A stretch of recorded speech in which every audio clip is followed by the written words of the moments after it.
Hey everyone, and welcome to the One Team We Agree On. I'm Kyle, I'm Jillian. and happy MLS Schedule Day. Yes.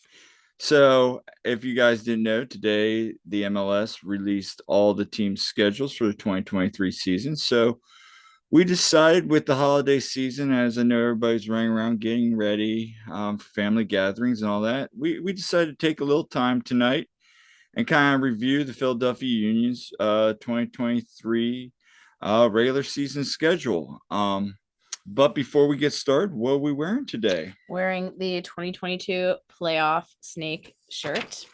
And I am wearing the 2020 Sons of Ben. I think this was actually last year. We got this Shield t-shirt we got at one of the awesome tailgates. Again, if you guys go to these tailgates, they have some awesome. You can only get them at tailgates. You can't get them at the team store.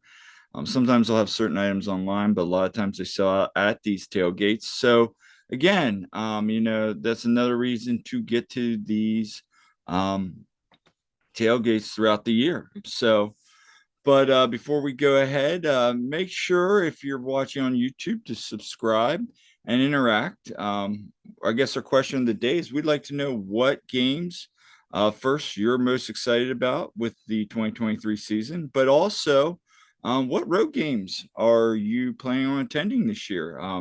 I saw a lot of people today on social media just planning out their schedule already. So I think we're gonna have a large following of away supporters this year, which is awesome to see. Mm-hmm. And we'll talk more about that. But and then if you're following on Spotify, again, please make sure to comment again on the questions of the day. And if you haven't followed us, subscribe. And then we are also on social media, Twitter.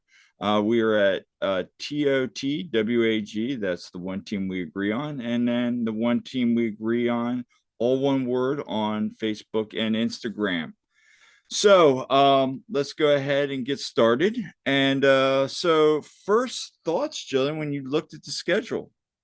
Well, first of all, I was looking to see if we'd be playing like Salt Lake or Seattle, and bummer, because Yeah. we were looking to maybe travel to one of those if we happen to be playing them away. But my first thought was, February 25th. We're gonna freeze our butts off again. Yeah. Woo! It'll And be it's a fun. night game. It'll be a fun time Yeah, I'm though. gonna miss the day games, honestly. No, it'll be fun. But so we got Columbus that first game. Um, but of course, as everyone knows, we just pretty much all have Saturday or Wednesday games. And you know, I mean, for the most part, there's a couple outliers there, but um, for those with kids, I know I've seen complaints, from some about, oh, Right. that's going to be late night for their kids. And, I get that. That's a bummer. Um, but overall, I'm like, okay, we got some good games, to do. That's for sure. And, you know, my first thought was, ooh, which away ones are we going to do? That's the question. And we're definitely going to discuss that. Mm-hmm. I think for me, looking at the schedule, when it first came out, I was sitting there thinking, kind of like you, okay, what West Coast Mm-hmm. way games are we gonna have in the Western Conference? There's a couple, but like you said, no Seattle, Mm-hmm. no Austin for me, no Real Salt Mm-hmm. Lake. You know, I was kind of like, but then as I started digesting this, I'm like, oh, this is actually an interesting schedule. I mean, you got Colorado away. Then I Yeah, was like, oh, mark September 23rd down. yeah, Ooh, LA rematch time. we will have a nice rematch there on September 23rd with LAFC. I think for me, the front half, when I look at those first six games, to me, those are all point getters. You can Mm-hmm. get all good, get points. Obviously, Columbus is going to be a great test that first game. They're going Mm-hmm. to be a good team, obviously, with Wilfred Nancy taking the helm now for Montreal. Um, two away games at Miami and Montreal. I mean, we can definitely get points there. We can get points from, I think Sporting KC, Orlando, and Chicago for sure. The interesting thing to me is then that comes that next set of 4 games. You got away at Cincinnati, away at Chicago again, home to Toronto. Toronto's going to be really good. And then you're going to a Red Bulls game. And so we're looking at all these games, but then I started saying to myself, it's really hard to dictate because number one, we have the super draft tomorrow. Two, we're still not done with all free agent signings and Mm-hmm. all, roster decisions. Number three, the transfer window hasn't even opened yet. So there's Mm-hmm. still incoming, outcoming. A lot of So question marks still. exactly. So it's really hard to kind of say right now. So I'm going to hold off on predictions till probably towards the beginning of the season. We can do a prediction show, but that next 4 games definitely has the potential for us to really set the tone of, okay, this is the team. Plus, you're going to have the, CONCACAF Champions League, CCL coming in. Probably Open Cup's going to start in May, US Open Cup, and then you have leagues. I think then after that little stretch there, we kind of settle into it. I mean, then you hit that July stretch of Atlanta, then LA on the road, then Nashville on the road, and then you come back with NYCFC at home. That's a real tough stretch there in July. July's gonna be tough, and then we go into Leagues Cup, and then you come off of that, and then from August, really Toronto on the road till New England, October. That could potentially, because you got Toronto, you got Red Bull, you got Cincinnati, you got Charlotte on the road, you got LAFC, then you got Columbus on the road, home against Atlanta, home against Nashville, and then on the road. So for me, when I first digest this, you got to get the points in the front half of the season. Yeah, because you look at some of those opponents like towards the end, and what shape are we going to be in? Where are we going to be at? So where we're that'll going to be be on the interesting. table. I look at all that and I say to myself, what do we got, going on? So I think our easiest stretch is definitely that front half of the season. I think probably our toughest stretch is July and then probably September. For sure. Those are our two toughest stretch. But let's talk about some fun stuff here. What about road trips this year? Where are we looking at going this year? Yeah. So last season we went to NYCFC at Yankee Stadium.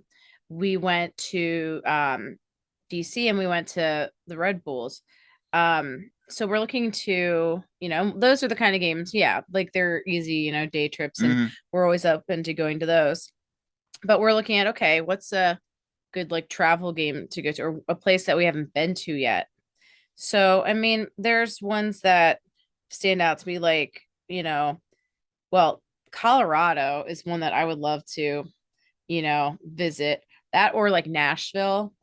I'd like to go to Nashville, I think possibly. those are the two that are on my schedule because number one, I can go see my mentor out there in Colorado. We could spend maybe Yeah, a coach that we know lives out in Colorado. Yeah, guy brought me up through the coaching ranks, lives out there now. And then Nashville, I know you really want to go to that. I think Columbus is an option this that late in the season. That's a Saturday night game. And then I think DC is an easy one for us. Yeah. We can just get down there. And then maybe like I thought about Atlanta, it's 4th of July weekend. I mean, that's kind of torn. I think those are the three. If we do, those are the three we would have to travel to. But yeah, those are like outside DC, probably Colorado, Nashville, and then we fill in the gaps as we go along in the season. Yeah, I mean, if it wasn't a weekday during my first week of school, because I'm a teacher, like I'd love to do something like Toronto, like, go visit Canada. I've been in Toronto once. That was on a high school like trip. And we didn't really get to do much. Like besides go perform. Right. So that's what, like, I would love to go to like Montreal or Toronto, and do one that's just to, go visit Canada too. Like that'd be cool. I'd love to see Montreal, to be honest. Like that's a city I'd like to see. I've been there, and I will say this, folks: if you want to go to an early away game, go to Montreal. March, I don't know if the gardens are going to be able, they have phenomenal gardens, phenomenal food. It's just a really Hmm. cool town to walk around and spend time. I love Montreal. I've been there 3 times. I don't think I've been there since like the early 2000s when I go visit my uncle in Vermont. So, Yeah, that's just not one we'd be able to go to. Got swim meet that weekend. That's height of our championship season, yeah. but um, The other yeah. one, I think Colorado would be great for fans, Hmm. especially if you're an outdoor fan. That's in May. It's still, it's good Hmm. weather. Mud, rain season's kind of getting past there. Most of the snow's melted. So, I mean, that'd be a good time to go. That'd be another good trip, especially if you want to get on a hike. Make that a 4-day trip if you've never been to Colorado. I mean, I've only been to the Denver airport. That doesn't really count on a layover. Yeah. So yeah, that's one I'd like to see probably the most. An outlier for me, just based on flights right now, I'm seeing is that April 15th date in Chicago I'd from like to see Chicago. I've only been at Midway, on layover again. So I've been out there many I know you times, have. but I think if you're looking for a cheap trip, especially from Philly and BWI, there's some good deals. And Hmm. one of my side gigs is I also do small time travel agents. Like I was looking on some of my portals today. There are some good deals right now. So if you're gonna Hmm. book, don't wait. That's just my tip for you Hmm. guys. Um, try some of the major travel sites. There's some good stuff going on right now with travels. Don't wait till the new year. So overall, I think it's a balanced schedule. I like it. And I think it's gonna set us up well. Hmm. But now I don't know if you saw, I sent you this, but I guess about the MLS postseason real quick. You saw that Mm. tweet I sent you. Pablo Iglesias Maurer tweeted today appears to be in motion. Plans, I am told, for total overhaul of the MLS postseason, Hmm. featuring a World Cup style competition. 8 teams advance in each to a group stage, and then top 8 stage finishers advance a single elimination bracket. I saw rumors of this earlier. I think he was the one that kind of was saying they were discussing it. I know the Hmm. Athletic had dropped an article. It was really weird. Like from Hmm. what I've read, it's like okay, top 8 teams each division, and then it's 2 brackets per conference. So you Hmm. have like bracket A, bracket B, and then bracket A, Hmm. bracket B, and then like the top 2 teams have like 2 home games, 1 road game, and then the bottom 2 have 1 home game, 3 away games, I believe. Which to me is like, okay, then really, what's the point? I mean, Yeah. like, so we're gonna do a World Cup style. To me, this just feels like Apple was saying to them, "Hey, we paid all this money. We want to see more games," and so Hmm. like the MLS is getting pressured. Okay, so if they're trying to be more like how the rest of the world does soccer, basically, why don't they actually go by goal differential in the standings? Hey, that helped us against Nashville last year. Hmm. Just So saying. I get it. I get it. And then you get in the whole pro rel talk and why is there a playoff? And it's a Hmm. slippery slope. To me, I think we've now come to the point we come off the best MLS Cup Hmm. probably in as this league has grown, probably in a while. So Yeah, and by the way, what an epic World Cup. I mean, yeah. and what I found interesting was, of course, I had grapes about, ending the MLS Cup on PKs. Okay. And a lot of the casual viewers of that even were also like, how the heck are you ending, deciding that with PKs? And then I heard the same things with the World Cup. Like people were like, no wonder people don't care about soccer. It's like deciding the World Series with, a home run derby, or kicking field goals for for the Super Bowl. And I agree. It's dumb. I'd rather, just do sudden death or something, to be honest. I mean, I get that But, argument. I guess yeah. for me, it is an exciting way. It was an exciting way to end the World Cup. I mean, yeah, it stinks. I get Hmm. that.